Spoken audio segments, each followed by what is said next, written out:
সুবহানাহু ওয়া তাআলা কিছু বান্দাকে দেখে লজ্জা করবেন। আল্লাহ পাক লজ্জা করবেন, তাদেরকে শাস্তি দিতে আল্লাহ লজ্জা করবেন।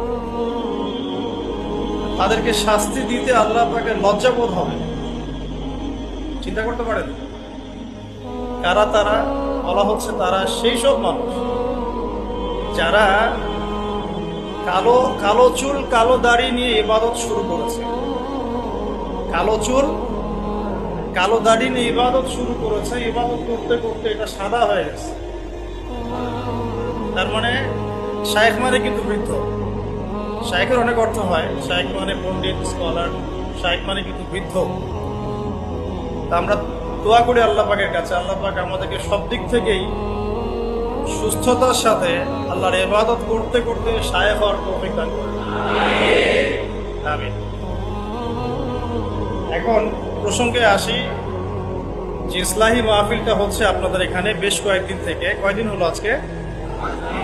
পঞ্চম দিন, মাশাআল্লাহ। তো আমরা রবিউল আউয়াল মাসে আছি, সিরাতের মাহফিল হচ্ছে। এটা আমার জন্য খুবই আনন্দের, কারণ সিরাত কেন্দ্রিক দীর্ঘমেয়াদী কিছু কাজ করার পরিকল্পনা আছে ইনশাআল্লাহ। যতই সিরাত পড়ি ততই মনে হয় যে এই সিরাতের আলোটাই মানুষের মধ্যে বেশি ছড়ানো দরকার। কোরআনের তিলাওয়াত, কোরআনের ভাষা, কোরআনের ব্যাকরণ, কোরআনের তর্জমা, এইগুলো যদি ছড়ানো যায় আমাদের এই বাংলার মানুষের মধ্যে, ইনশাআল্লাহ একদিন না একদিন দিন কায়েম হবে। না ছড়ানো পর্যন্ত হবে না, যতই শোডাউন করি না কেন লাভ নাই। হার্ট টু হার্ট কোরআন থাকতে হবে। অ্যাটলিস্ট কোরআন আমরা পড়ে বুঝতে পারি, এই পর্যায়ে যেতে হবে। আমরা মক্তব করছি, মাশাআল্লাহ, অনেকেই মক্তব নিয়ে খেদমত করছেন, কিন্তু ওরা যখন আবার স্কুলে ভর্তি হচ্ছে তারা কোরআন হারিয়ে ফেলছে। আবার কলেজে পড়তে যাচ্ছে, সেখানে কোরআন থেকে তারা সরে যাচ্ছে। শুধু মক্তব না, আমাদের দরকার ইসলামিক বিশ্ববিদ্যালয়। আমাদের দরকার শহরে শহরে ইসলামিক বিশ্ববিদ্যালয়।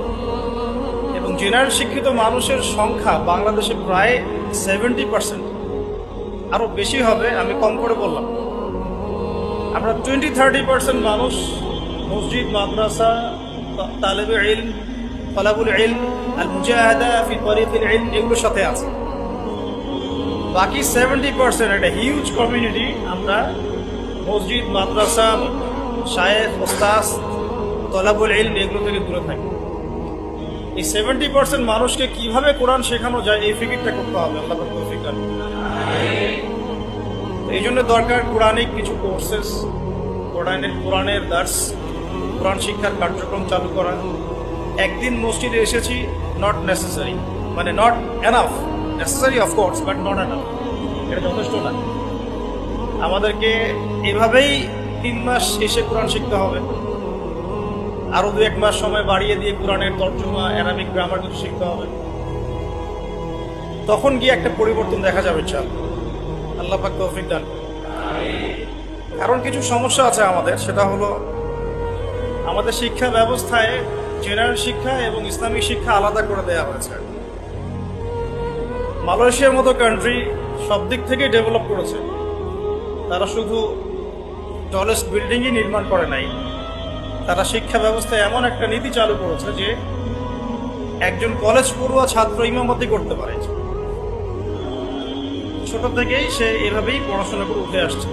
এটা আমরা করতে পারতাম।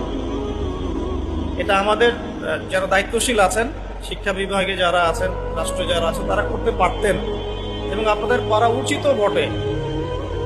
কারণ আজকে আমাকে টপিক দেওয়া হয়েছে নবী সাল্লাল্লাহু আলাইহি ওয়াসাল্লামের নেতৃত্বের গুণাবলী। এই টপিকটা এতই ক্রিটিক্যাল, ওনারা আমাকে বলেছেন 10টা থেকে 11টা পয়েন্টস আপনি বলেন। আমি শুধু গাড়িতে লিখতে লিখতে আসছিলাম, তো দেখলাম যে 18 থেকে 20টা হয়ে গেছে। এটা নিয়ে লিখতে থাকলে 50টার কম হবে না। নেতৃত্বের গুণাবলী, নবী সাল্লাল্লাহু আলাইহি ওয়াসাল্লাম কিভাবে তার নেশনকে লিড দিয়েছেন। লিডারশিপের প্রথম তার যে একটা ভিশন ছিল, সেটা হলো সবাইকে শিক্ষিত করতে। দেখুন, আপনি একজন সাহাবী খুঁজে পাবেন না যিনি অশিক্ষিত। আমি অশিক্ষিত বোঝাচ্ছি কোন সেন্সে, লিখতে জানে পড়তে জানে এটাই শিক্ষার মানদণ্ড নয়। এমন একজন সাহাবী আপনি খুঁজে পাবেন না যিনি কোরআন এবং সুন্নাহর জ্ঞান জানেন না, একজন সাহাবীও নাই। এমনকি আবু সুফিয়ান রাদিয়াল্লাহু আনহু যিনি একদম শেষে গিয়ে ইসলাম কবুল করেছেন, তখন ওই যে মক্কা বিজয়ের আগে আগে, তিনিও শেষ বয়সে যখন রোমকদের সাথে যুদ্ধ করছিলেন, ইয়ারমুকের যুদ্ধ, সেই যুদ্ধে কিন্তু তার একটা বড় ভূমিকা ছিল, তিনি একটা বড় ভূমিকা রেখেছেন ইয়ারমুকের যুদ্ধে। আর এক পর্যায়ে মুসলিমরা জিতে যাচ্ছিল, কিন্তু রোমকদের পাল্টা আক্রমণে মুসলিমরা ছত্রভঙ্গ হয়ে পড়ে এবং মুসলিমদের রমণীদের যে খেমা আছে মানে তাবু, এই পর্যন্ত কুফার সৈন্যরা চলে আসছিল। এই সময় আবু সুফিয়ান রাদিয়াল্লাহু আনহু একটা জোরালো ভূমিকা রেখেছেন এবং তার সাথে ছিলেন ইকরিমা বিন আবি জেহেল, আবু জেহেলের ছেলে ইকরিমা রাদিয়াল্লাহু আনহু। মানুষের লাইফটা আসলে কেমন, যার বাবা জাহান্নামী তার ছেলে জান্নাতি।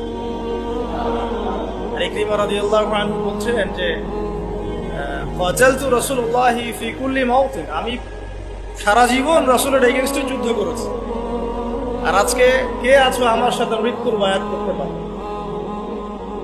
কে আছো আমার সাথে মৃত্যুর বায়াত করতে পারো। তারপর তিনি আগ্রাসী আক্রমণ চালিয়ে রোমকদের যে দুর্গগুলো মানে শেল, ওদের তো যুদ্ধ নীতি খুব উন্নত ছিল, সেগুলো ভেদ করে সামনে চলে যান। এটা টার্নিং পয়েন্ট ছিল ইয়ারমুকের যুদ্ধ। আমি যেটা বলছিলাম, আমাদের টপিক ইয়ারমুকের যুদ্ধ না, যে আবু সুফিয়ান রাদিয়াল্লাহু আনহু শেষ বয়সে ইসলাম কবুল করার পরেও মসজিদে বসে বসে কান্নাকাটি করতেন আর বলতেন যে হাদা কালামু রাব্বি, হাদা কালামু রাব্বি, এটা আমার রবের কালাম, এটা আমার রবের কালাম। আপনি একজন সাহাবীও খুঁজে পাবেন না যিনি কোরআন এবং সুন্নাহর জ্ঞান থেকে দূরে ছিলেন।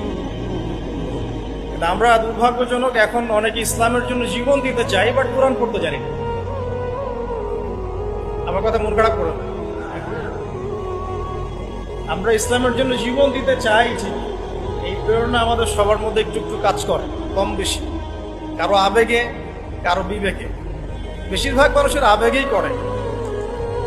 তবে নবী সাল্লাল্লাহু আলাইহি ওয়াসাল্লাম আবেগী নবী ছিলেন না, তিনি খুবই ডিপ্লোম্যাটিক পারসন ছিলেন। তিনি বুঝে কাজ করতেন, কি করতে যাচ্ছি, কেন করতে যাচ্ছি। আমরা ওইদিকে আসছি ইনশাআল্লাহ। তো প্রথম পয়েন্টটা টাচ করতে চাই, শিক্ষার মধ্যে কোরআন ঢোকাতে হবে। এখন যারা আমরা শিখতে পারি নাই দীর্ঘদিন, আমরা কি করব? এই 60-70% জেনারেল কমিউনিটির জন্য কোরআন শিক্ষার কার্যক্রম চালু করবো ইনশাআল্লাহ। আপনাদের সার্বিক সহযোগিতা চাই এবং অংশগ্রহণ চাচ্ছি।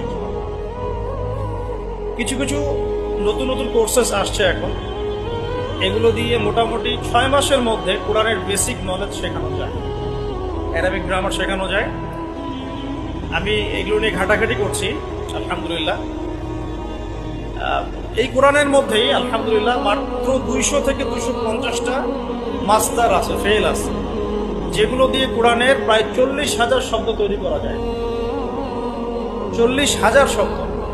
আর এই কোরআনুল কারীমে মোট শব্দ আছে 78,000, প্রায় 78,000, এক্স্যাক্টলি 77,800টা, প্রায় 78,000। এই 78,000-এর মধ্যে 40,000 শব্দ আপনি মাত্র 250টা মাসদার থেকে বের করতে পারবেন।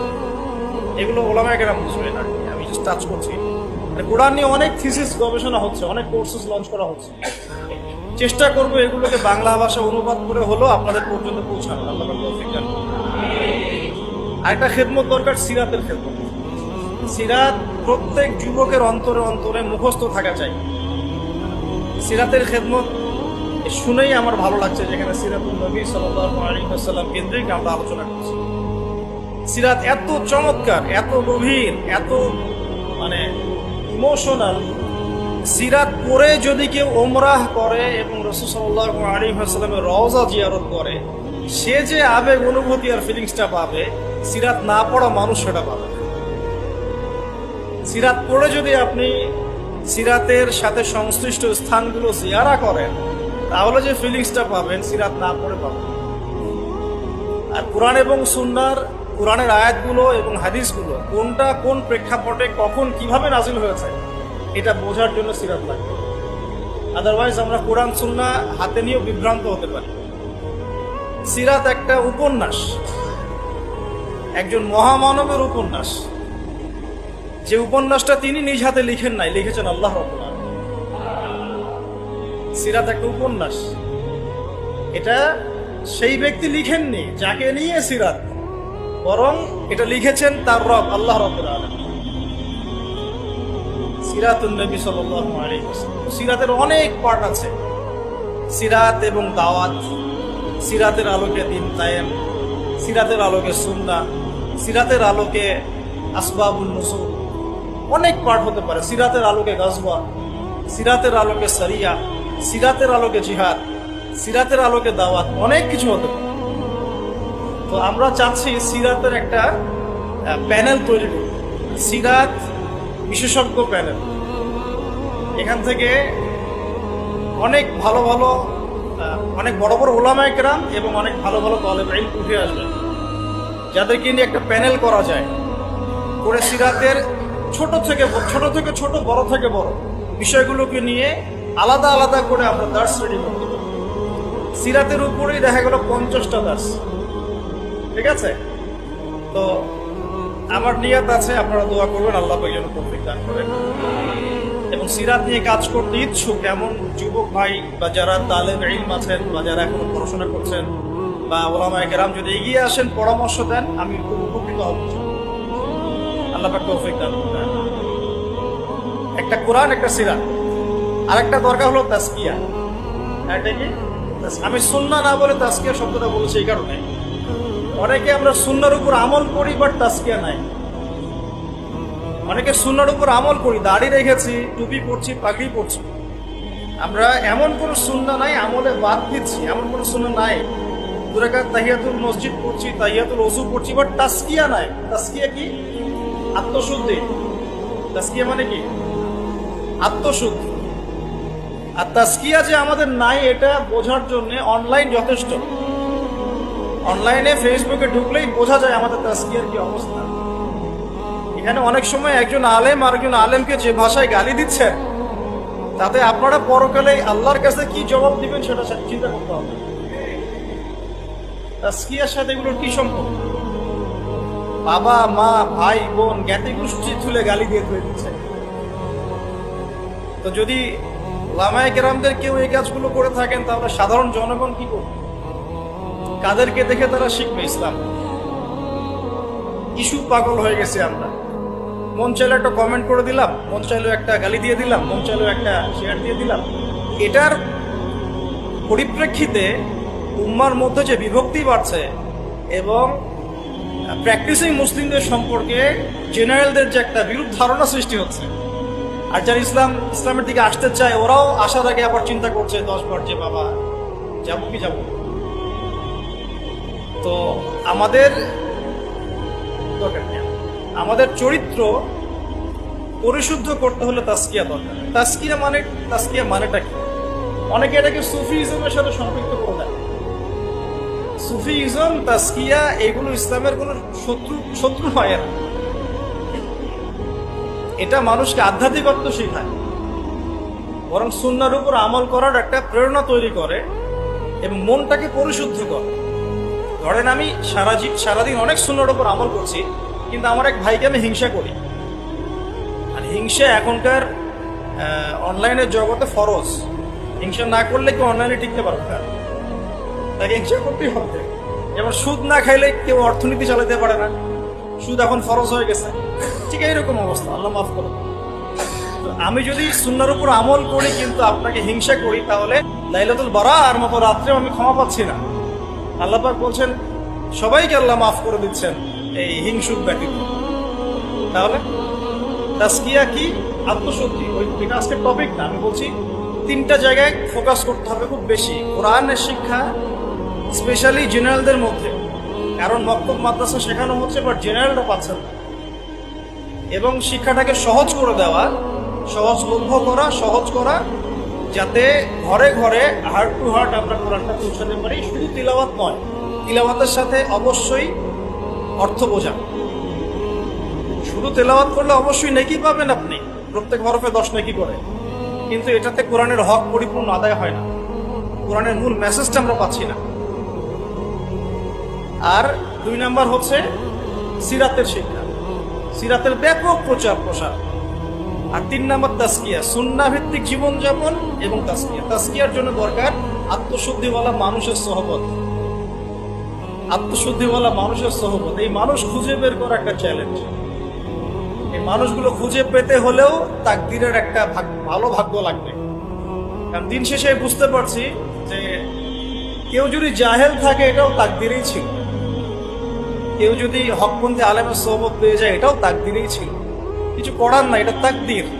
কেউ পাবে কেউ পাবে না, কিন্তু চেষ্টা যে করবে আল্লাহ পাক তাকে মিলাই দিতেও তো পারেন।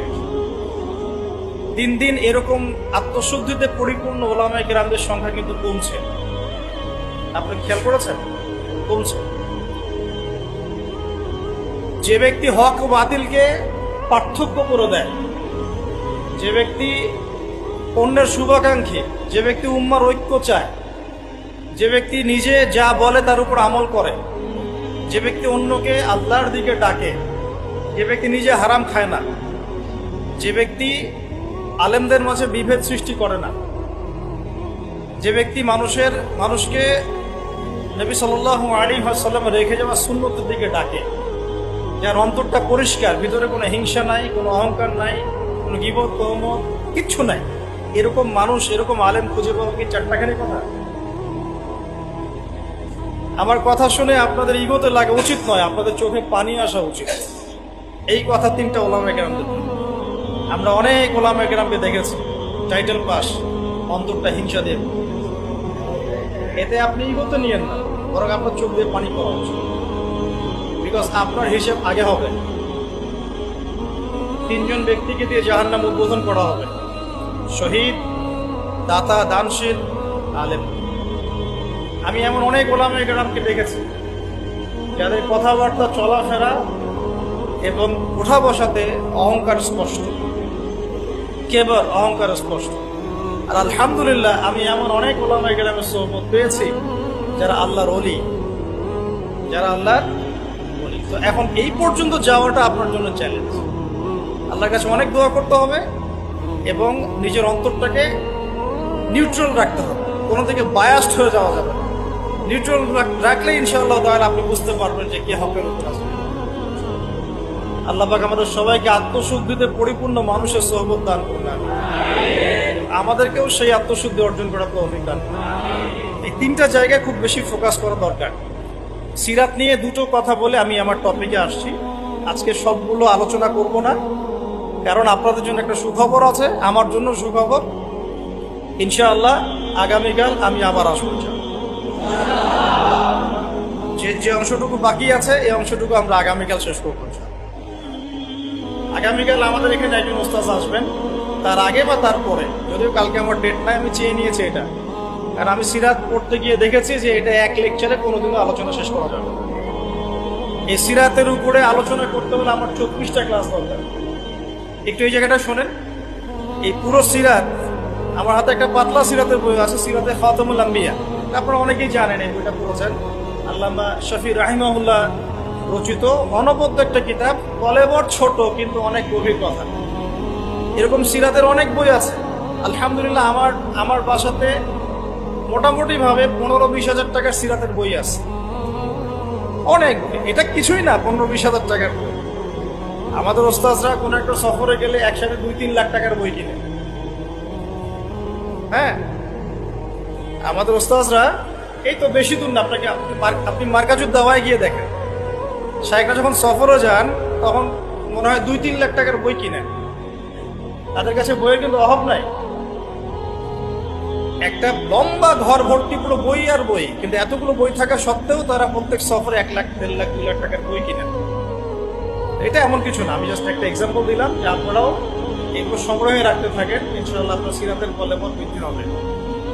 যেখান থেকে শুরু করতে চাচ্ছি সেটা হলো সিরাত কেন্দ্রিক আমাদের একটা কোর্স কিন্তু চালু করা হয়েছে এবং সেটার ক্লাস শুরু হবে ইনশাআল্লাহ আগামী 14 কি 16 তারিখ থেকে, সম্ভবত 16 তারিখ থেকে। মানে পুরো রবিউল আউয়াল মাস রেজিস্ট্রেশন হচ্ছে এবং রবিউল সানি থেকে আমরা ক্লাস শুরু করব। 2 মাসের কোর্স, 2 মাসের ক্লাস পাবেন মোট 24টা।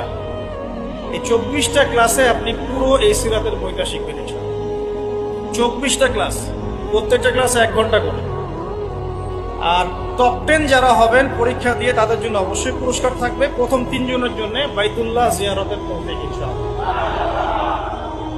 আর এগুলো আমি আমার টাকা থেকে দিব না, আপনারা ডোনেশন পাঠাবেন, অনুদান পাঠাবেন, ভাইরা আছে, আপনারা হাজিদের দায়িত্ব নেবেন। আলহামদুলিল্লাহ রেজিস্ট্রেশন যে পরিমাণ হয়েছে তাহলে চিন্তা করছি এতগুলো স্টুডেন্টকে আমরা কোথায় এক জায়গায় ক্লাসে বসাবো। আলহামদুলিল্লাহ সিরাতের এই বিপ্লবটা খুব দরকার, আল্লাহ পাক তৌফিক দান করুন। আর আমভাবে আপনাদের সবার জন্য একটা কুইজ কন্টেস্ট আসছে সামনে, অনলাইনে হয়তো দেখেছেন কিনা জানি না। সিরাতের উপরে এই বইটার উপরে প্রশ্ন হবে 100টা প্রশ্ন এমসিকিউ স্টাইলে, নেগেটিভ মার্কিং থাকবে, ভুল করলে 0.5 মার্কস কাটা যাবে। এটাতে যদি টপ করতে পারেন 50,000 টাকার পুরস্কার। এভাবে 40, 30, 20 করতে করতে টপ 10। আর যারা এইটাতে অংশ নেবেন সবাইকে আমরা সিরাতের একটা করে বই ফ্রি দিব। এটাতে রেজিস্ট্রেশন মাশাআল্লাহ অনেক হয়েছে। আমরা দোয়া করি আল্লাহ পাক সবার মধ্যে সিরাতের প্রতি মহব্বত সৃষ্টি করুন। এখন আসেন টপিকে আসেন, কঠিন টপিক, নবী সাল্লাল্লাহু আলাইহি ওয়াসাল্লামের নেতৃত্বের গুণাগুণ। তো আমাদের এখানে নিশ্চয়ই নেতারাও আছেন। নেতা বলতে শুধু রাজনৈতিক নেতা বোঝাচ্ছি না, পরিবারের নেতা, মসজিদের নেতা, এই মার্কেটের নেতা, অর্থনীতির নেতা, এবং অবশ্যই আমাদের সম্মানিত পলিটিক্যাল নেতৃবৃন্দ তো আছেন। তো লেকচারটা সবার জন্যই, আল্লাহ পাক আমাদের সবাইকে মনের কান দিয়ে শোনার তৌফিক দান। সোজা কথায় আসি, নবী করিম সাল্লাল্লাহু আলাইহি ওয়াসাল্লাম নবী হওয়ার আগে তিনি যে গুণাবলীগুলো অর্জন করেছিলেন, এই গুণাবলীগুলো আমরা অনেক সময় পাশ কাটিয়ে চলে যাই।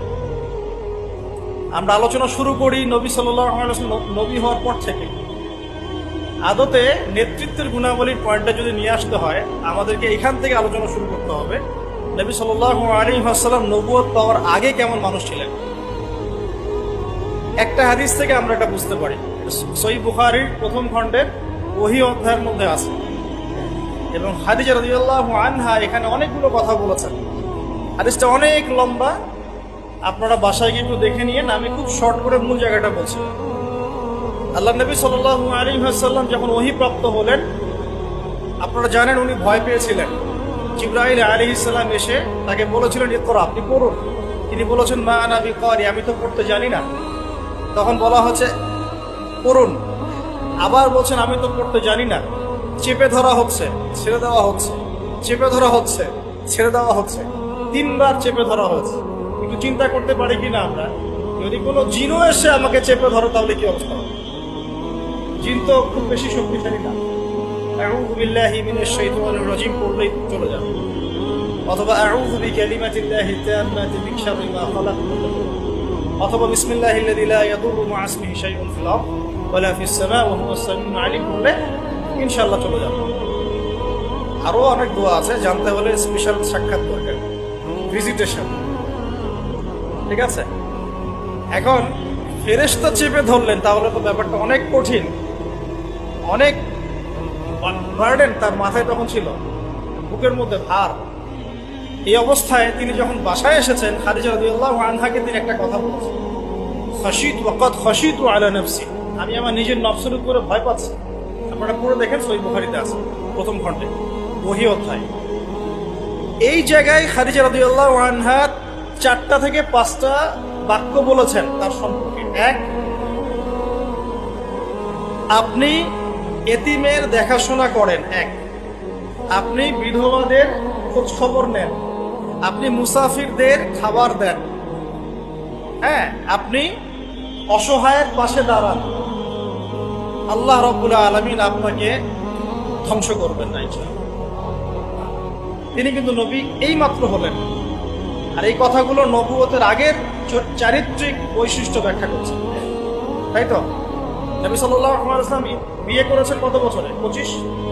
আর খাদিজা রাদিয়াল্লাহু আনহার বয়স তখন 40। নবী সাল্লাল্লাহু আলাইহি ওয়াসাল্লামের বয়স তখন 40, বিয়ে হয়েছে 25-এ। 25 থেকে 40 কত হলো? 15 বছর। এই 15 বছরে খাদিজা রাদিয়াল্লাহু আনহা দেখেছেন নবী সাল্লাল্লাহু আলাইহি ওয়াসাল্লাম মিসকিনদের পাশে থাকেন, তিনি এতিমের দেখাশোনা করেন, মুসাফিরদের অন্নদান করেন, মিসকিনদের পাশে থাকেন। মানে তিনি কারো প্রতি জুলুম করেন না, তিনি খুবই মানবিক একজন মানুষ এবং তার চারিত্রিক বৈশিষ্ট্য অনন্য সুন্দর। ইনশাআল্লাহ আল্লাহ আপনার কোনো ক্ষতি করবেন না, এটা তার স্ত্রী তাকে বুস্ট আপ করলেন। এখন নবুয়তের আগের এই গুণাবলীগুলো কি আমরা অর্জন করতে পেরেছি? নবুয়তের আগের এই চারিত্রিক গুণাবলীগুলোই কি আমাদের নেতৃবৃন্দের মধ্যে আছে কিনা? নেতৃবৃন্দ বলতে আমরা সবাই বোঝাচ্ছি, মনে করেন আমাদের মধ্যে আছে কিনা? আমরা সবাই কোনো না কোনো জায়গায় দায়িত্বশীল, বাড়ির বা মসজিদের বা ব্যাংকের বা অর্থনীতির বা রাজনীতির।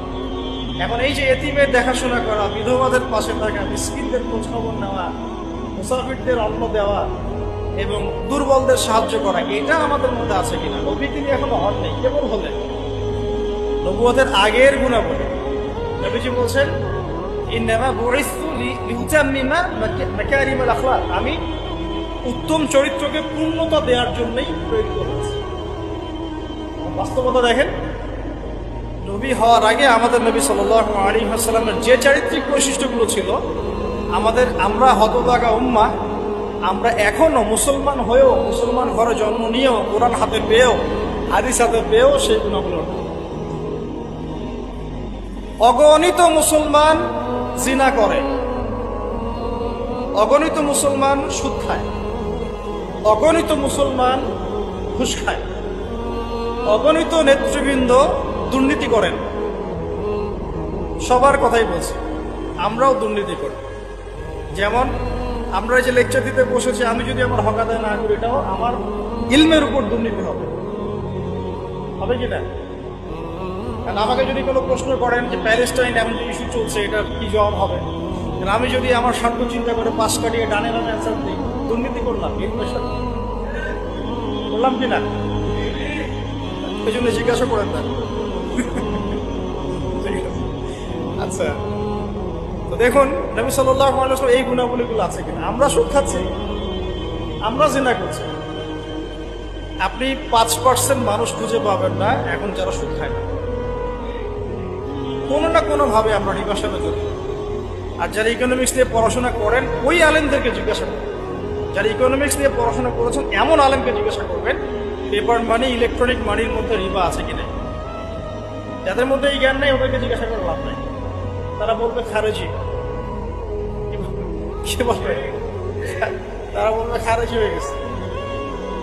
সুবহানাল্লাহ। যাই, আমরা দোয়া করি আল্লাহ পাক তাদেরকে তাসকিয়া দান। হয়তো বা বোঝে না, অথবা দুনিয়ার স্বার্থে কথা বলে। এখন আমরা জিনা করছি, উঠতে বসতে, চলতে ফিরতে, বাসে, অটোতে, উবারে, এইখানে সবখানে। আমি বলেছি আমার আশঙ্কা, আমি ঢাকা শহরেরই বাসিন্দা, এখন তাকদীর আমাকে এখানেই মিলাই দিছে, কিভাবে জানি। আসলে আল্লাহ রাব্বুল আলামিন মানুষের কি পছন্দ করে। আমি একসময় অহংকার করে 2 দিন বলেছিলাম, মনে হয়, আমার মনে আছে, যে আমাকে ফ্রি একটা ফ্ল্যাট দিলেও ঢাকাতে থাকবে। এটা আমি বলেছিলাম আজকে থেকে 5 বছর আগে। আল্লাহ রাব্বুল আলামিন হয়তো এই কথাটা পছন্দ করেন। আল্লাহ পাক কারো কি অহংকার, এরকম শক্ত কথা পছন্দ করেন না, মেবি, আল্লাহ ভালো জানে। তো আল্লাহ পাক এইখানেই আমাকে শ্বশুর বাড়ি দিয়ে দিচ্ছে। থাকবে না মানে থাকতেই হবে। আর আলহামদুলিল্লাহ এখানে এসে দেখলাম যে মাশাআল্লাহ বাংলাদেশের অনেক বরেণ্য ওলামায়ে কেরাম এই শহরকে কেন্দ্র করে কাজ করেন। তাদের সোহবত যদি না থাকতো আমি শহরে থাকতাম, তাদের সোহবত যদি না থাকতো এই শহরে আমি থাকতাম। তবে তারা এই শহরের যান্ত্রিক জীবন থেকে দূরে থাকেন, কারণ যান্ত্রিক জীবনে আপনি আল্লাহর নূর মারিফত বুঝতে পারবেন না। তারা যদি এইরকম বিজি লাইফ লিড করতেন, তাহলে আমরা এরকম কিতাবগুলো পেতাম। এখন খেয়াল করে দেখবেন, এখানে জন্ম নিয়ে কতজন আলেম হয়েছে। এই শহরে জন্ম নিয়ে বাই বর্ন ঢাকায় জন্ম নিয়ে কতজন আলেম হয়েছে। যারা ওলামায়ে কেরাম, তারা বাহির থেকে এসে এই শহরকে আলোকিত করছে। বুঝতে পারছেন কি বিষয়টা? এখন দেখুন, আমরা সব জায়গায় জেনা করছি। আমার আশঙ্কা, ঢাকা শহরে যদি কোনো বড় ভূমিকম্প হয় বা ছোট হয়, জেনার পাপের কারণে। আল্লাহ পাক আমাদেরকে হেফাজত করবেন। আর আমি আজকে আরো বেশি কনসিয়াস এবং ভয় পাচ্ছি এই কথাটা বলতে, যে যদি আল্লাহর কোনো গজব চলে আসে তখন ভালো মন্দ কোনো মানুষ ছাড় পাবো না। আমরাও ছাড় পাবো না, ভালো মানুষ মনে হয় ছাড় পাবো এমন না। কারণ আজকে সকালে আমি একটা কিতাব পড়ছিলাম, আল্লামা হুসাইন আহমদ মাদারী রাহিমাহুল্লাহ, আপনার নাম শুনেছেন নিশ্চয়ই, ওলামায়ে দেওবন্দের একজন রক্ষক। তার একটা কিতাব আছে শেষ খলিফার পদধ্বনি, বলছেন শেষ খলিফার পদধ্বনি, ইমাম মাহাদিকে নিয়ে লিখেছেন উনি, মাশাআল্লাহ। এই কিতাবটার পাণ্ডুলিপি পাওয়া গেছে প্রায় 75 বছর পরে, হারিয়ে গিয়েছিল এটা। কারণ তাকে ওই ইতালির পাশে মাল্টা একটা জায়গা আছে, ওখানে ব্রিটিশরা নির্যাতন করেছিল নিয়ে গিয়ে, ওইখান থেকে হারিয়ে গেছে। যাই হোক, ওইখানে তিনি একটা হাদিস এনেছেন যে যখন ইমাম মাহাদির হাতে বায়াত নেওয়া হবে, জায়গাটা হচ্ছে হাজারে আসওয়াদ, দেখেছেন হাজারে আসওয়াদ, আবার করে এই কর্নার হাজারে আসওয়াদ, রুকনে ইয়ামানি না, কিন্তু অনেকে রুকনে ইয়ামানিকে হাজারে আসওয়াদ মনে করে। হাজারে আসওয়াদ এবং এই যেখানে আছে মাকাম ইব্রাহিম, এর মাঝখানে বায়াত নেওয়া হবে। আর বায়াত নেবেন কতজন জানেন? 313 জন। 313 জন। বদরি সাহাবী 313, তালুতের বাহিনী 313, এখানেও 313। বায়াত যখন নেওয়া হবে শাম থেকে, তখন একটা দল আসবে তাদের বিরুদ্ধে যুদ্ধ করতে। নবী সাল্লাল্লাহু আলাইহি ওয়াসাল্লাম বলেছেন শামের ওই বাহিনীকে মক্কা মদিনার মাঝখানে বাইদা নামে একটা জায়গা আছে, এখানে ঘুষিয়ে দেওয়া। আয়েশা রাদিয়াল্লাহু আনহা বলছেন তখন তো অনেক সাধারণ মানুষও থাকবে, নবীজি বলেন সবাইকে ধুষিয়ে। এখান থেকে একটা দলিল আনা হয়েছে, ওখানে আল্লাহর গজব চলে আসলে ভালো মন্দ সবার উপরে আসবে। এরপর কিয়ামতের দিন নিয়াত অনুযায়ী মানুষের আল্লাহ পাক আমাদেরকে আল্লাহ পাকের গজব থেকে হেফাজত করুন, আমাদেরকে ইসলাহ এবং সংশোধন দান করুন, আমাদের নেখায়াত আল্লাহ বরকত দান করুন। আল্লাহ পাকের গজব আসে এমন কাজে লিপ্ত হওয়া থেকে আল্লাহ পাক হেফাজত করুন। নবুয়তের আগের ক্যারেক্টার আমরা অর্জন করতে পারিনি, এই পয়েন্টটা ছিলাম। জেনা প্রচুর হচ্ছে, স্পেশালি ইয়াং জেনারেশন। আল্লাহ পাক আমাদেরকে জেনা থেকে বাঁচিয়ে রাখুন। আর মেয়েদের কথা তো বলার অপেক্ষা নাই, কি অবস্থা, কি অবস্থা, আমাদের শহরের মেয়েদের কি অবস্থা, আমাদের মা বোন স্ত্রীদের কি অবস্থা, আমরা আল্লাহর কাছে কি জবাব দেব? আমরা কেউই চোখের পথ থেকে মুক্ত নই। যারা অনলাইনে বিচরণ করি তারা তো মোটেই না। আমরা আল্লাহর কাছে কি জবাব? ও মার্কেটেই আছি তো বসে, আমরা তো মার্কেটেই বসে আছি। সুবহানাল্লাহ, মার্কেট মানে এখন মহিলা, মার্কেট এখন ছেলের চেয়ে মহিলা বেশি। মানে আমরা কামাই রোজগার করে বাসায় গিয়ে টাকা করিয়ে নিয়ে যাবো। আল্লাহ পাক আমাকে ইসলাহ দান করুন, আপনাদের সকলকে ইসলাহ দান করুন। প্রথম কথা তো নবী সাল্লাল্লাহু আলাইহি ওয়াসাল্লামের নবুয়তের পূর্বের জীবনের যে আখলাক, সে আখলাকটা অর্জন করতে হবে। এটা হচ্ছে নববী নেতৃত্বের প্রথম সম্পর্ক। করা যাবে ইনশাআল্লাহ। তাহলে আমরা এখন বেসিক কিছু কাজ করি। দেখুন, মুসলমানের দোকানে আমরা যেতে মাঝে মাঝে ভয় পাই, ঠকায় দেয় কিনা। একজন হিন্দু ভাইয়ের দোকানে গিয়ে আপনি দুধ কিনতে কমফোর্ট ফিল করেন, ও দুধে পানি মেশায় না। হ্যাঁ, অনেক সময় এমন হয়, সব সময় না হলে অনেক সময় এমন হয়। তাহলে আমরা যদি আমাদের আখলাক ঠিক না করতে পারি, তাহলে এই বড় বড় কথাগুলো আসলে কোনো কাজে দিবে না। আল্লাহ পাক আমাদের সবাইকে ভেতর থেকে সৎ হওয়ার তৌফিক দান করুন। এতিমের দেখাশোনা করা যাবে ইনশাআল্লাহ। বিধবাদের দেখাশোনা, অনেকে ফ্যান্টাসিতে ভোগেন, 4টা বিয়ে করবেন, তো একজন বিধবাকে বিয়ে করে দেখান, তাই না? আমাদের তো মাশাআল্লাহ অনেক ফ্যান্টাসি, অনেকের 4টা করবো 4টা বিয়ে। একজন বিধবাকে করে দেখান, একজন তালাক প্রাপ্তাকে করে দেখান, একজন এতিমকে করে দেখান, তারপরে বোঝা যাবে ইসলাম কত বুঝেছে। আচ্ছা, মিসকিনদের পাশে থাকা, অসহায়ের পাশে থাকা, মাজলুমের পাশে থাকা, মুসাফিরদের ক্ষেত্রে এই কাজগুলো আমরা করতে পারবো ইনশাআল্লাহ। আল্লাহ পাক এরকম সোশ্যাল ওয়ার্কগুলো করার তৌফিক আমাদের সবাইকে দান করুন। 2 নাম্বার দেখুন, নবী সাল্লাল্লাহু আলাইহি ওয়াসাল্লাম নবী হয়েছেন, এবার তিনি উম্মাহকে নেতৃত্ব দিবেন। কারণ আল্লাহ পাক তাকে একটা ভিশন দিয়েছেন, ভিশনটাকে ফিক্স করতে হবে। ভিশন মানে কি? লক্ষ্যটা কি? লক্ষ্যটা এক বাক্যে হচ্ছে আমরা সবাই নবী সাল্লাল্লাহু আলাইহি ওয়াসাল্লামের ক্ষেত্রে পুরো উম্মাহ আমরা যেন দুনিয়াতেও সফল হই, পরকালে জান্নাতে যাই। এর চেয়ে বড় কোনো ভিশন আছে? আমাদের ভিশন দুইটা, এক কোরআন সুন্নাহ রাসূলের সিরাত তাজকিয়া এগুলোকে নিয়ে যেন আমরা দুনিয়াতে সফল হই, পরকালে জান্নাতে যাই, ব্যাস এতটুকুই। আর দুনিয়াতে সাফল্য মানদণ্ড, মানে সাফল্য ব্যর্থতার মানদণ্ডটাই পরকালের জান্নাতে যাওয়া না যাওয়া মানদণ্ড নয়। দুনিয়াতে কেউ যদি কিছু ব্যর্থ হয়, দারিদ্রতায় থাকে, অভাবে থাকে, ইত্যাদি ইত্যাদি, তাহলে এর মানে এই না যে সে জান্নাতে যেতে পারে। কিন্তু আল্লাহ পাক আমাদেরকে পাঠিয়েছেন, এই শরিয়া দিয়েছেন, নবী সাল্লাল্লাহু আলাইহি ওয়াসাল্লামকে পাঠিয়েছেন, কোরআন সুন্নাহ দিয়েছেন, দুটো। একটা হচ্ছে আমরা যেন দুনিয়াতেও দাপটের সাথে চলতে পারি, বিজয়ী হতে পারি, বিজয়ী উম্মাহ হতে পারি, এবং পরকালের জন্য আমরা জান্নাতে যেতে পারি। That's all. এটা আমাদের ভিশন। তো এই ভিশনটা নবী সাল্লাল্লাহু আলাইহি ওয়াসাল্লামের ছিল কি ছিল না? এখন এটাকে বাস্তবায়ন করার জন্য আল্লাহ নবী সাল্লাল্লাহু আলাইহি ওয়াসাল্লাম নিজে হিমসেলফ তিনি নেতৃত্ব দিয়েছেন কিনা?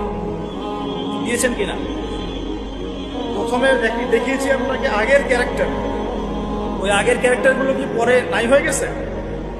ওই ক্যারেক্টারগুলো আরো বেশি দীপ্তমান হয়েছে। কোনটা? আরো বেশি দীপ্তমান হয়েছে। এখন ওহী আসার পরে নবী সাল্লাল্লাহু আলাইহি ওয়াসাল্লাম প্রথম যেটাতে ফোকাস করলেন সেটা হলো ইলম অর্জন করা এবং অন্যকে ইলম শেখানো। আল্লাহ নবী সাল্লাল্লাহু আলাইহি ওয়াসাল্লাম আল্লাহর কাছ থেকে ইলম শিখছেন।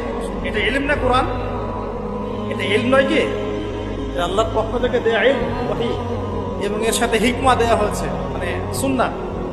তো কোরআন এবং সুন্নাহ আল্লাহ পাক তাকে শিখাচ্ছেন এবং নবী সাল্লাল্লাহু আলাইহি ওয়াসাল্লাম এটা তার উম্মাহকে শেখাচ্ছেন। তাহলে একজন সফল নেতার গুণাবলী হবে এই মানবিক গুণাবলীগুলোর সাথে সে নিজে ইলমের ধারক বাহক হবে এবং সমাজে আলো ছড়িয়ে দিবে জ্ঞানের। এটাই হচ্ছে একজন নেতার আদর্শ নেতার, যে নিজে ইলমের ধারক বাহক হবে এবং জনগণের মধ্যে জ্ঞান ছড়িয়ে দেবে। আর এই জ্ঞানের ডেফিনেশনটা কি হবে তাহলে? শুধু কি বস্তুবাদী জ্ঞানই জ্ঞান, নাকি জ্ঞানের কোনো ডেফিনেশন আছে, সংজ্ঞা আছে? সংজ্ঞাটাও আমরা কোরআন থেকে নেই। সংজ্ঞাটা আল্লাহ কোরআনে দিয়েছেন সূরা কাহফের মধ্যে, ওয়াকুলিল হাক্কু মির রাব্বিকুম ফামান শাআ ফালইউমিন ওয়া মান শাআ ফালইয়াকফুর। এই হক বা সত্যটা তোমার রবের পক্ষ থেকে আসে। সূরা বাকারা আছে ওয়াকুলিল হাক্কু মির রাব্বিকুম ফালা তাকুনান্না মিনাল মুমতারিন। হক আল্লাহর পক্ষ থেকে আসে, তুমি সন্দেহবাদীদের অন্তর্ভুক্ত হবে না। মানে হক, এই জ্ঞান, এই কোরআন যেটাই আপনি বলেন, এটা আল্লাহর পক্ষ থেকে আসে। তার মানে যেটা আল্লাহ পর্যন্ত আমাদেরকে পৌঁছায় সেটাই জ্ঞান। তাহলে জ্ঞান কোনটা? যেটা আমাকে আল্লাহ চিনাবে, আল্লাহ পর্যন্ত পৌঁছাবে। ইকরা বিসমি রাব্বিকাল্লাযী খালাক, এর মানে কি? পড়ুন আপনার রবের নামে যিনি আপনাকে সৃষ্টি করেছেন। মানে যে জ্ঞান আপনাকে আপনার স্রষ্টা পর্যন্ত পৌঁছায়, এটাই জ্ঞান। আর যেটা আমাদেরকে ওখান থেকে দূরে সরায় দেয় সেটা কি জ্ঞান? এখন মূল জ্ঞান তাহলে কি? কোরআন এবং সুন্নাহ। এটা আল্লাহ পাকের ওহীটাই মূল জ্ঞান। এর সাথে প্রাসঙ্গিক উপকারী যে কোনো ইলম চর্চা করা যাবে, হোক সেটা মেডিকেল সায়েন্স, ইঞ্জিনিয়ারিং, দর্শন, রসায়ন, পদার্থ, সাহিত্য, সবই চর্চা করা যাবে, যতক্ষণ না সেটা কোরআন সুন্নাহর যে মূল ধারা, মূল নীতি এর সাথে সাংঘর্ষিক। আমার কথা কি বুঝতে একটু কষ্ট করা হচ্ছে? যতক্ষণ পর্যন্ত কোরআন এবং সুন্নাহর মূল ধারার সাথে, মূল নীতির সাথে এই জ্ঞানগুলো কন্ট্রাডিক্টরি না হবে, ততক্ষণ পর্যন্ত এটা চর্চা করা যাবে। এখন আমরা নেশন ওয়াইজ দেখেন যে আমরা কি আসলে কোরআন এবং সুন্নাহর জ্ঞানটা প্রমোট করছি না অন্য বস্তুবাদী জ্ঞানটা প্রমোট করছি?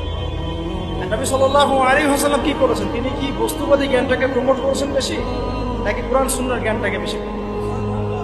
মানে এক সফল নেতা, সফল নেতৃত্বের প্রথম কাজ নিজে জ্ঞানের ধারক বাহক হওয়া এবং জনসাধারণ অনুসারীদের মধ্যে জ্ঞানের বিপ্লব ছড়িয়ে দেওয়া। ঠিক আছে ভাই? দুইটা পয়েন্ট পেলাম আমরা। এখন আপনি খেয়াল করে দেখেন নবী সাল্লাল্লাহু আলাইহি ওয়াসাল্লাম নিজে তো এই পুরো মহাবিশ্বের, মানে আল্লাহ রাব্বুল আলামিনের বান্দাদের মধ্যে সবচেয়ে জ্ঞানী মানুষ, এবং তার অনুসারীদেরকে আপনি দেখেন একজন অনুসারী খুঁজে পাবেন না যিনি আছে, বরং তারা শতাব্দীর পর শতাব্দী তাদের আলোর দুটি ছড়িয়ে আমাদের পর্যন্ত জ্ঞানটা পৌঁছে দিলেন। এই জ্ঞান কি মরে গেছে না এখনো জীবিত? এই হলো জ্ঞান। তাহলে আমরা যদি সফল নেতা হতে চাই, সফল নেতৃত্বের দাবি করি, তাহলে অবশ্যই আমাদেরকে জ্ঞানতাত্ত্বিক বিপ্লব সংগঠিত করতে হবে।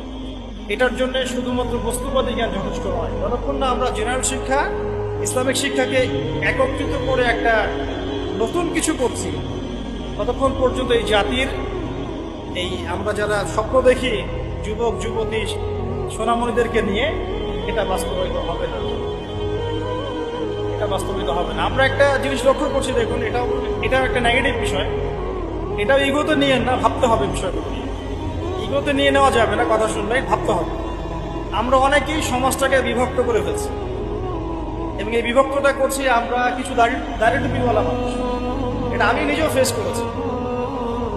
একটু মসজিদে আছে, আমরা আদব রক্ষা করি, কিছু দাড়ি টুপিওয়ালা মানুষ। আমরা সমাজটাকে এইভাবে বিভক্ত করেছি, তোমরা জেনারেল, আমরা আলেম। তোমরা জেনারেল, তো you have come from general background, আর আমরা এসেছি ফ্রম মাদ্রাসা ব্যাকগ্রাউন্ড। এভাবে অনেক সময় আমরা সমাজটাকে বিভক্ত করে ফেলছি।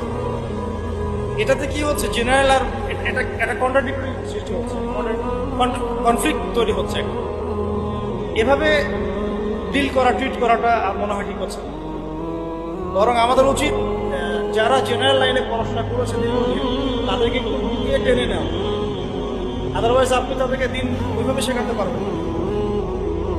আর এটা তো অহংকার হয়ে যাবে তখন, যে আমি মাদ্রাসা ব্যাকগ্রাউন্ড থেকে আসছি, তুমি জেনারেল ব্যাকগ্রাউন্ড থেকে আসছো, তুমি কি জানো?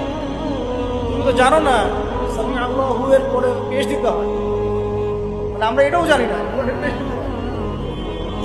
এভাবে আক্রমণ করা হচ্ছে যে ব্যাকরণে তো তুমি কিছুই জানো না। সামিআ আল্লাহু এর ওখানে পেশ দেওয়া লাগে, তো ব্যাকরণে কিছুই করো নাই না। হুসব এত অহংকারে হলেন কিভাবে, এত হিংসা কেন? এগুলো তো আমরা বক্তব্য করছি আজকে থেকে 30 বছর আগে। আমাদেরকে শেখানো হয়েছে প্রত্যেকটা ওয়ার্ডের হক আদায় করে বলার, এক একটা ওয়ার্ড, এক একটা শব্দের হক আদায় করে যেন উচ্চারণ।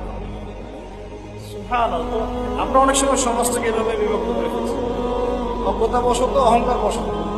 এতে করে হচ্ছে কি, অনেক সময় ইসলাম এবং জেনারেল ব্যাকগ্রাউন্ডের মানুষেরা তারা একে অপরের সাথে কন্ট্রাডিক্টরি, কনফ্লিক্ট হয়ে যাচ্ছে। তো আমাদের উচিত, আমার মনে হয় এটা নিয়ে ভাববেন আপনারা, আমাদের উচিত সবাইকে আগে কাছে টেনে নেওয়ার মানসিকতা তৈরি করা। এমন অনেক অনেক স্কলার আছেন যারা আগে ইঞ্জিনিয়ার হয়েছেন, পরে পীর হয়েছেন। আগে ডক্টর ছিলেন, পরে উম্মার রাহাবার হয়েছে। আগে আগে একটা প্রফেশনে ছিলেন, পরে মাশাআল্লাহ উম্মার দায়ী হয়েছেন। এমন অনেক মানুষ আপনি পাবেন। এমন অনেক খেদমত তাদের আছে যেটাকে এভাবে হেলায় ফেলে দেওয়া যাবে না। উম্মার জন্য অনেক বড় বড় খেদমত এমন কিছু মানুষও করেছেন যারা মাদ্রাসায় পড়েননি কখনো। আমি কারো খেদমত ছোট করছি না। আমরা একটা কিছু মানুষের, সমাজে কিছু মানুষ এই ভাইবটা ছড়ানোর চেষ্টা করছে। আপনারা এই ভাইবের মধ্যে পা দিবেন, ওলামায়ে কেরামদেরকে তাদের জায়গায় শ্রদ্ধার পাত্র হিসেবে রাখবেন, নিজেরা তাদের সহবতে গিয়ে দিন শিখবেন, এবং একটা হৃদ্যতাপূর্ণ সম্পর্ক রাখার চেষ্টা করবেন, যাতে একে অপরের সাথে কোনো রকম কনফ্লিক্টে না যায়। আল্লাহ পাক আমাদেরকে বোঝার তৌফিক দান করবে, আমিন। মানবিক গুণাবলীর সাথে দুই বলেছে, ইলম ধারণ করা এবং মানুষকে শেখান। আল্লাহ পাক আমাদের সবাইকে ইলম শেখার তৌফিক দান করুন। লাস্ট টাইম প্রশ্ন করি, ইলম মানে কোন ইলম ভাই? শুধু কি বস্তুবাদী জ্ঞান, বা শুধু কি কোরআন সুন্নাহ? কোরআন এবং সুন্নাহ অবশ্যই মৌলিক শেখক, এর পাশাপাশি আপনি উপকারী জ্ঞান শিখতে পারবেন। এই জ্ঞানের প্রচার প্রসার যখন ব্যাপক হবে, নেতা কেন পুরো জাতিটাই দেখবেন মাশাআল্লাহ বিশ্বের বুকে মাথা তুলে দাঁড়াবে। আল্লাহ পাক আমরা সবাইকে জ্ঞান অর্জন করার তৌফিক দান করুন। 3 নম্বরে আসি। আজকে তো সব বলতে পারবো না বলেছি, ইনশাআল্লাহ আগামীকালের জন্য কিছু রেখে দিচ্ছি। আজকে আমি চেষ্টা করছি 10টা টাচ করব, ঠিক আছে? আচ্ছা, শর্ট করে 3 নম্বরটা বলি। দেখুন, 3 নম্বর হচ্ছে নবী সাল্লাল্লাহু আলাইহি ওয়াসাল্লাম নিজে ইলম আল্লাহর কাছে পেয়েছেন, সাহাবীদেরকে শিখিয়েছেন। সবচেয়ে বেশি কঠোর আমল তিনি নিজে করেছেন। 3 নম্বরটা হচ্ছে একজন নেতার অন্যতম গুণাবলী থাকতে হবে নবম সিরাতের আলোকে, নেতৃত্বের গুণাবলীর অংশে তাকে নিজেকে আগে আমল করে দেখাতে হবে। শুধু বড় বড় কথা বলা, লেকচার দিয়ে খাতে হলে চলবে না, মানুষকে শেখালেই চলবে না, নিজেকে আগে আমল করে দেখাতে হবে। আমি কয়েকটা এক্সাম্পল দিচ্ছি। দেখুন, হুনাইনের যুদ্ধ চলছে, মনোযোগ দেন, হুনাইনের যুদ্ধ চলছে, নবী সাল্লাল্লাহু আলাইহি ওয়াসাল্লামের আশপাশের সাহাবীরা ছত্রভঙ্গ হয়ে গেছে। এই হুনাইনের যুদ্ধ হচ্ছে মক্কা বিজয়ের পরে, কিন্তু মক্কা বিজয়ের আগে নয়। তো সাহাবীরা ছত্রভঙ্গ হয়ে গেছে, নবী সাল্লাল্লাহু আলাইহি ওয়াসাল্লাম নিজে সামনে এগিয়ে গিয়ে তরোয়াল খুলে উঁচু করে বলছিলেন যে আনা মুহাম্মদ আনা রাসূলুল্লাহ লাস্তু কাযিবা, আমি মুহাম্মদ, আমি আল্লাহর রাসূল সাল্লাল্লাহু আলাইহি ওয়াসাল্লাম, লাস্তু কাযিবান, আমি মিথ্যাবাদী নই। তিনি যুদ্ধের ডাক দিয়ে পিছনে পড়ে থাকেন, তিনি নিজে সামনে গিয়ে তরোয়াল উঁচু করে সাহাবীদেরকে ইন্সপায়ার করছেন যে আমি আল্লাহর রাসূল, আমি মুহাম্মদ, আমি মিথ্যাবাদী নই, হালুম্মা ইলাইয়া, আমার দিকে তোমরা আসো, ছুটে আসো। তখন সাহাবীরা ছুটে আসে।